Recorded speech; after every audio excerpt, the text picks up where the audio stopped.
তো একজন বিত্তশালী, আমি কিভাবে রাস্তা থেকে এটা সরাই? এটা আমার অন্তরের মধ্যে এরকম কাজ করে। বুঝতে হবে আমার অন্তরে রোগ আছে। কি বলেন? রোগ আছে না। একজন মুসলিম তো এই সকল ধারণাই রাখতে পারে না।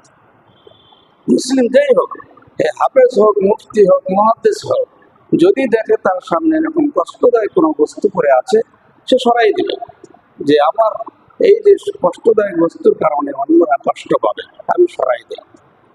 আর মুসলিমও এখন মুসলিম, এক মুসলমান অপর মুসলমানের ভাই, তো আমার ভাই যে কষ্ট পাবে এটা তো আমার দরদ থাকতে হবে যে কষ্ট যাতে না পায়।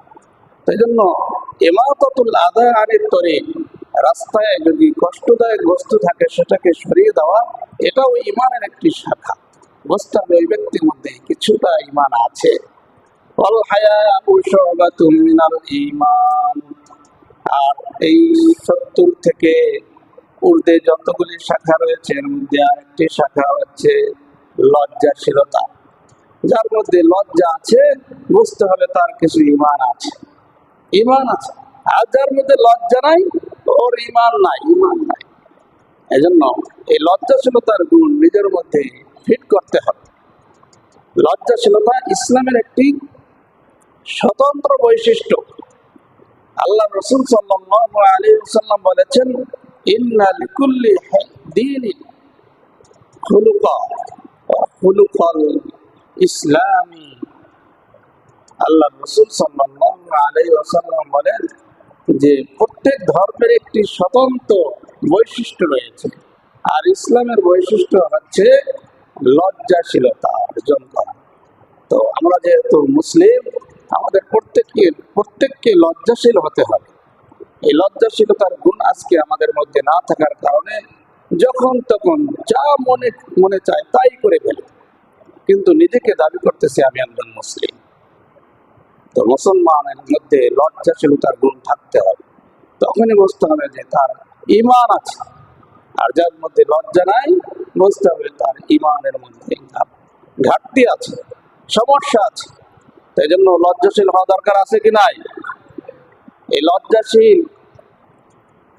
লজ্জাশীলতা আল্লাহ রাব্বুল আলামিন হযরতে আদম ও হাওয়া আলাইহিস সালামকে দান করেছিলেন। হযরতে আদম আলাইহিস সালাম ও হাওয়া আলাইহিস সালামকে আল্লাহ পাক সৃষ্টি করার পরে যখন জান্নাতে প্রবেশ করালেন, তখন আল্লাহ পাক নির্দেশ দিলেন, এই যে গাছটি দেখতেছো, বৃক্ষটা দেখতেছো, এই গাছের কোনো ফল খাবে না। নিষেধাজ্ঞা জারি করলেন। ফাদাল্লাহুমা বিগুরুর ফালাম্মা যাকা আশ-শাজারাতা বাদাত লাহুমা সাওআতুহুমা ওয়া তাফিকা ইয়াকসিফানি আলাইহিমা মিন ওয়ারাকিল জান্নাহ।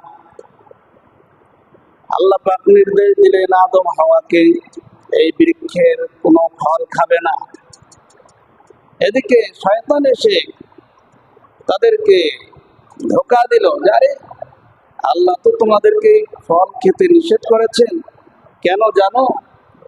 এই ফল খেলে আল্লাহ পাক নিষেধ করেছে, এই ফল খেলে তোমরা এই বাহিরে যেতে পারবে না, সারা জীবনই জান্নাতের মধ্যেই থাকতে হবে।